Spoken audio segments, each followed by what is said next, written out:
Good morning students. मैं Saurabh Kumar Gautam, lecturer electronics engineering, government polytechnic college Jhalawar.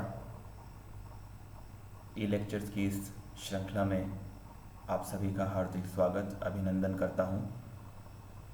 Student, आज हम सब थर्ड ईयर इलेक्ट्रॉनिक्स के सब्जेक्ट EL 301 इलेक्ट्रॉनिक सर्किट्स के चैप्टर नंबर 3 पावर एम्पलीफायर्स के अंतर्गत topic 3.4 transformer coupled audio amplifiers का अध्ययन करेंगे।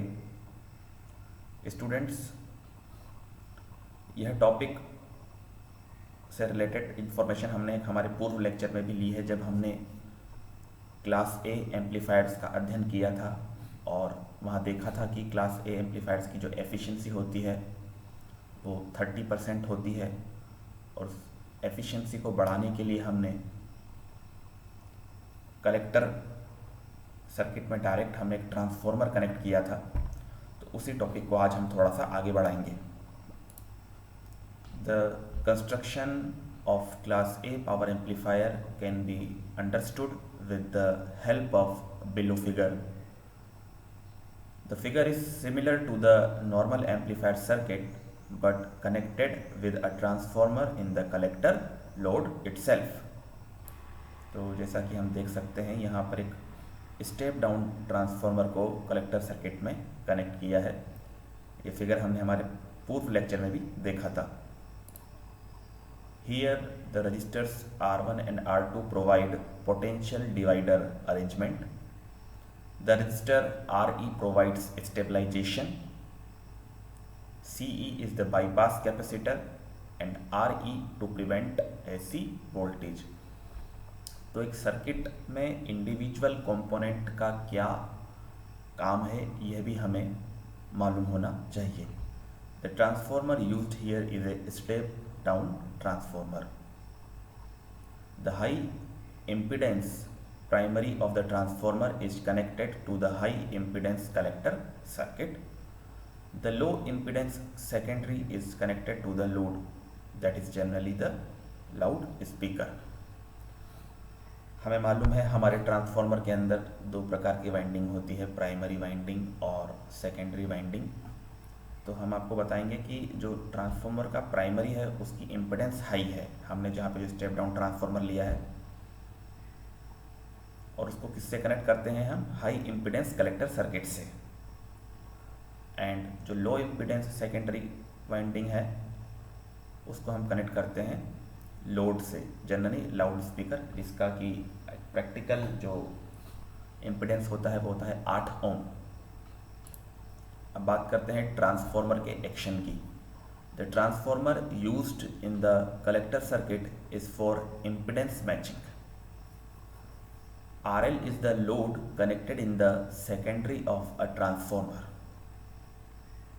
RL dash is the reflected load in the primary of the transformer. जो हम बोल रहे हैं ये हमारे डायग्राम में साफ साफ नज़र भी आ रहा है।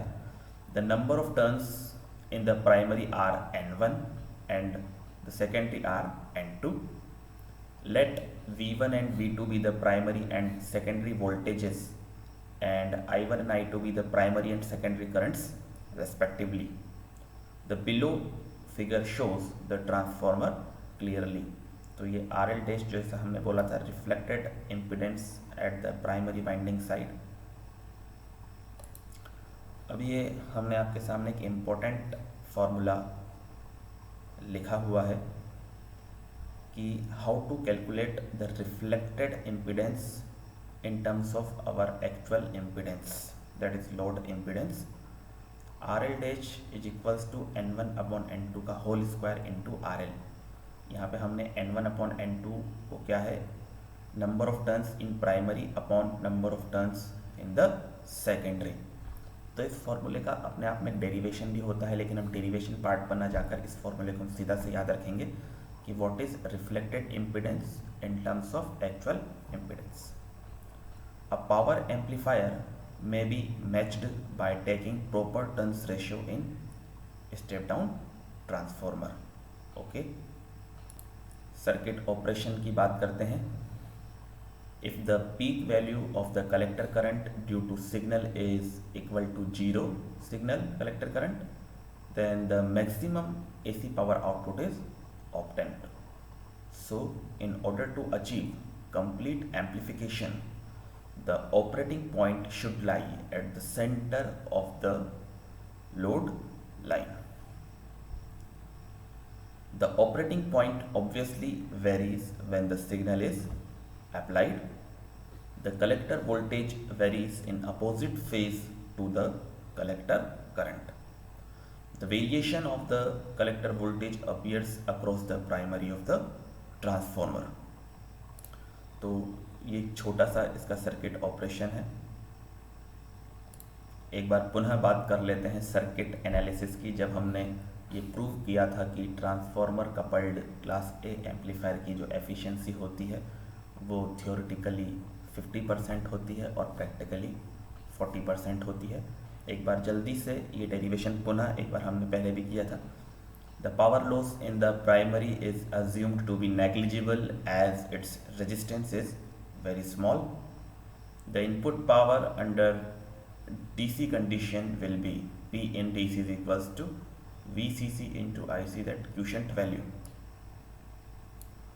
Then under maximum capacity of class A amplifier, voltage swings from VCE max to 0 and current from ICE max to 0. Hence तो हमें RMS हमने वोल्टेज और RMS करंट की वैल्यू निकाली है, जो हमने पहले भी देखा था VCC/√2 और ICQ/√2 होती है। Therefore output AC power that is RMS into IRMS, हमने दोनों को मल्टीप्लाई कर दिया है क्वांटिटीज़ को। कलेक्टर एफिशिएंसी हम जानते हैं, जो हमारा आउटपुट AC पावर है और जो हमारे पास DC पावर है उसको इनपुट में लिया है हमने। तो जब इसको हमने वैल्यूज पुट की है तो जो कलेक्टर की एफिशिएंसी आ रही है 1/2।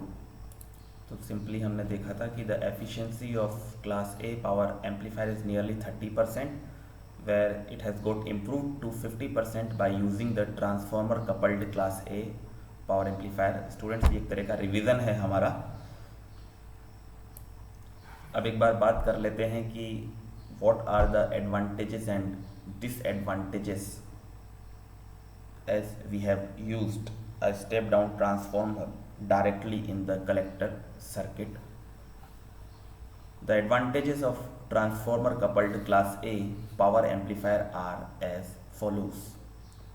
No loss of signal power in the base or collector resistors, one of the biggest advantage. Excellent impedance matching is achieved. This is the another main reason of increasing the efficiency from 30 to 50%. Gain is high. DC isolation is provided. अब हम बात करते हैं disadvantages की। The disadvantages of transformer coupled class A power amplifier are as follows. Low frequency signals are less amplified comparatively. तो ये बता रहा है कि जो फ्रीक्वेंसी रेस्पॉन्स है दैट इज नॉट प्रॉपर। हम noise is introduced by transformer. हम जानते हैं कि ट्रांसफॉर्मर के अंदर हम नॉइस पाई जाती है, इस वजह से उसका इस्तेमाल करने के कारण transformer coupled class A power amplifier के अंदर भी वो नॉइस आ जाती है। Transformers are bulky and costly. तो जो हमारा सर्किट का स्पेस है वो एरिया वो बढ़ जाता है, और क्योंकि ट्रांसफॉर्मर कॉस्टली होता है तो अल्टीमेटली हमारे सर्किट की कॉस्ट भी बढ़ती है। पुअर फ्रीक्वेंसी रेस्पॉन्स, जैसा मैंने आपको पहले पॉइंट में हमें स्पष्ट था कि जो लो फ्रीक्वेंसी सिग्नल्स हैं उनका एम्प्लीफिकेशन कम हो रहा है comparatively, that is the indication of poor frequency response. अब हम देखते हैं कि कहाँ पर transformer coupled class A power amplifier का इस्तेमाल किया जाता है। The applications of transformer coupled class A power amplifier as follows. The circuit is where impedance matching is the main criteria. तो जहाँ जहाँ हमारे पास impedance matching सबसे ज़्यादा ज़रूरी पैरामीटर है वहाँ पर हम ट्रांसफॉर्मर कपल्ड पावर एम्पलीफायर का इस्तेमाल करते हैं. These are used as driver amplifiers and sometimes as output amplifiers. तो ये दो मेन एप्लीकेशन है हमारे पास ट्रांसफॉर्मर कपल्ड पावर एम्पलीफायर्स की. स्टूडेंट्स, आशा करता हूँ यह लेक्चर आपके लिए लाभकारी सिद्ध होगा और आप इसका उपयोग अपने जीवन में कर पाएंगे. धन्यवाद.